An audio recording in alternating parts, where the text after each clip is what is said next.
She faced a hard time, you could imagine. She faced a hard time. तू मुसाफिरों में ढूंढे खामियां तू गूंजे वादियों से लोग सरेआम तू हैरान परेशान क्यों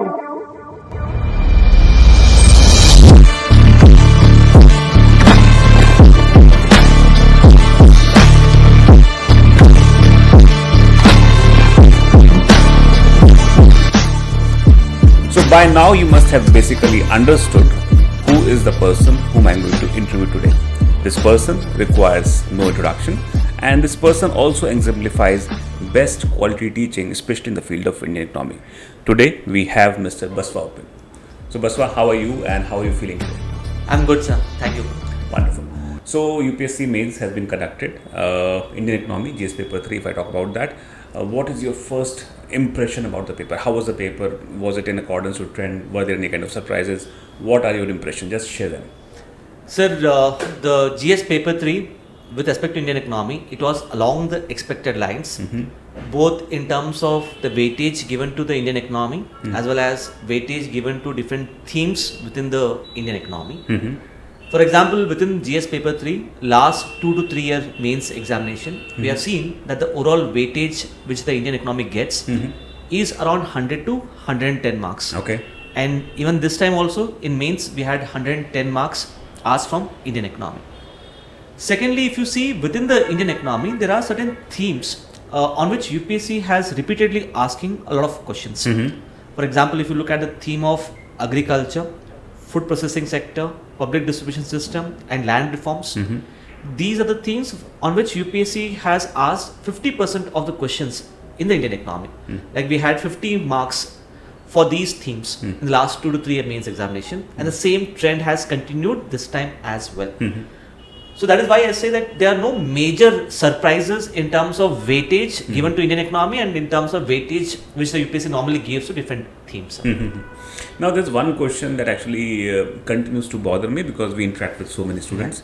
When you explain all these things, these look very magical, they look so true, but at the same time many students feel that economy is a little tough and it is tough to develop a grip on the concepts.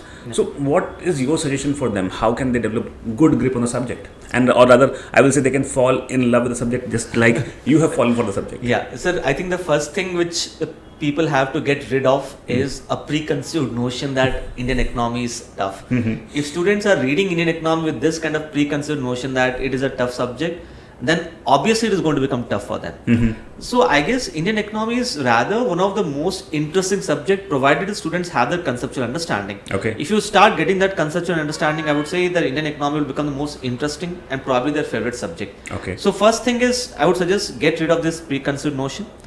Secondly, sir, when you look at Indian economy, unlike other subjects, it is very dynamic in nature. Yes, it is. Where just if you read the core part, that alone is not going to be sufficient. At each and every stage, you have to have an organic linkage between the core part and the contemporary events which are taking place in the Indian economy. So for this time, for example, in mains, the first question was about public-private partnership in Indian Railways. And how this particular model will help us in development of railway stations. Sir, if you look at our syllabus in GS Paper 3, there you have a topic of infrastructure, and within infrastructure, they have just mentioned railways. Okay. But this is the core part. But last year, the Ministry of Railways has invited private partnership, private sector for the railways part. Okay. So that is why we had this question. Okay. So we have in the syllabus a static part which is related to railways and now a current development about public-private partnership. And that is why we had this particular question in this year's mains examination. Okay, that's fine. Now, moving to the next important aspect, whenever we try to explore the paper per se, there are various perceptions which basically come in the minds of the students as well, or they are purported as well. Yes. Now, the point that I wish to highlight is that normally it is being said that first section of the question, which are 10 marker, are more factual in nature, and the 15 marker question are more analytical in nature. As a teacher of economy, what is your impression? What is your thoughts about that? So I have gone through both 10 marker as well as 15 marker, and I would say it will be wrong to generalize to say that 10 marker questions are always factual and 15 marker questions are always analytical. Okay. To prove my point, so we had a second 10 marker question, which was about to what extent market economy can help us promote inclusive growth. Yes. So this is not very factual, and this is a very analytical question. And when I actually looked at this question, I was surprised to see that this question was asked for a 10 marker rather than being asked for a 15 marker question. And this was just one part of the question. Yes. There was another part of the question also as to how financial inclusion will promote growth and development. So I would say that it's a mix. But we had another analytical question, the 50 marker, which was about labor productivity. Yes. So the question was with respect to the reasons for increase in labor productivity and what should be done in order to promote jobs, create jobs within the Indian economy. This was very analytical. So on a whole, it will be wrong to say that 10 marker questions are factual and 50 marker questions are analytical. I think it's a mix of both, sir. Okay. Now, whenever we talk about the paper, any paper we talk about UPSC, GS paper 1, 2 and 3, we say that the subjects have to go interdisciplinary in nature as well. Yes. When we talk about economy, it touches its borders with, say, society, a little bit of polity, environment as well. So, to what extent we could see similar kind of trend in this year's papers as well? Sir, this time there were two questions which were multidisciplinary in nature. Okay. Like one question was with respect to senior citizens and the other question was with respect to renewable energy. So coming to the first question about the senior citizens, the question was with respect to the fact that the share of senior citizens within the Indian society is increasing and that is in turn posing healthcare challenges. What should be done? So actually this is a topic which students normally prepare it from the perspective of GS paper 2. Okay. Because it's related to healthcare challenges related to senior citizens. But interestingly, this question was also asked in paper 3, which is Indian economy. The reason here is when you look at the demographic transition which India is presently undergoing, most of the time we keep on focusing on the demographic dividend. The share of younger population is set to increase and we have a very limited window to reap this demographic dividend. But what we keep overlooking is the share of senior citizens within Indian society is set to double from 8% to 16% in the next 2 decades.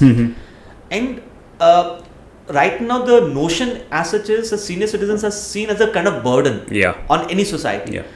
But actually we have to start treating the senior citizens as an asset. So they can be an asset to promote growth and development of Indian economy. And for that we have what is referred to as silver economy. So silver economy on one hand can take care of the healthcare needs of senior citizens. And while on the other hand, it can actually help us realize to become a $5 trillion economy. So it has a social angle also as well as an economic angle also. And that is why it was asked in paper 3. Now, moving forward, I want to actually basically ask a question which can be a secret to you, but I want you to reveal the secret publicly right now.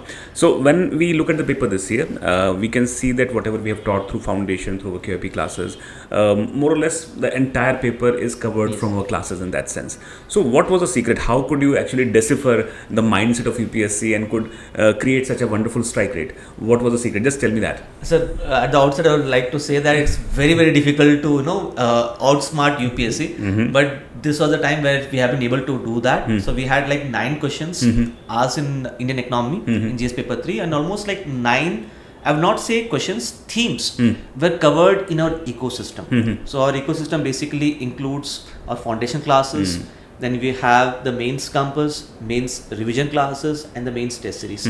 So all the 9 themes were covered in our ecosystem. Now coming to a question as to how we were able to cover these themes. So when we take up the classes, so since we have so much of experience teaching the students, we know for sure that these are the themes on which questions can be asked. And what we do is when we take up the classes on a particular theme, we just think of the different dimensions on which UPSC could ask questions upon. Like, sir, in our syllabus we have a topic of agriculture marketing. So that's a topic.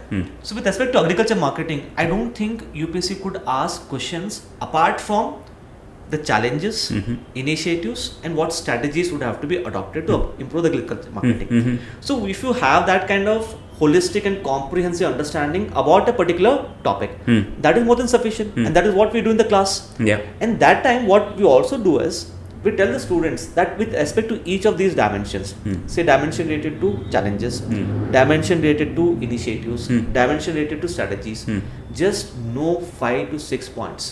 That is more than sufficient.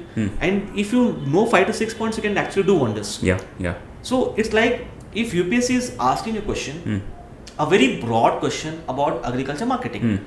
So all the points they already know. They know points related to challenges, they know points related to initiatives, they know points related to strategies. The same points have to be incorporated. Or let's say UPSC is asking a very specific question related to the challenges of agriculture marketing, which we have seen in this year mains examination.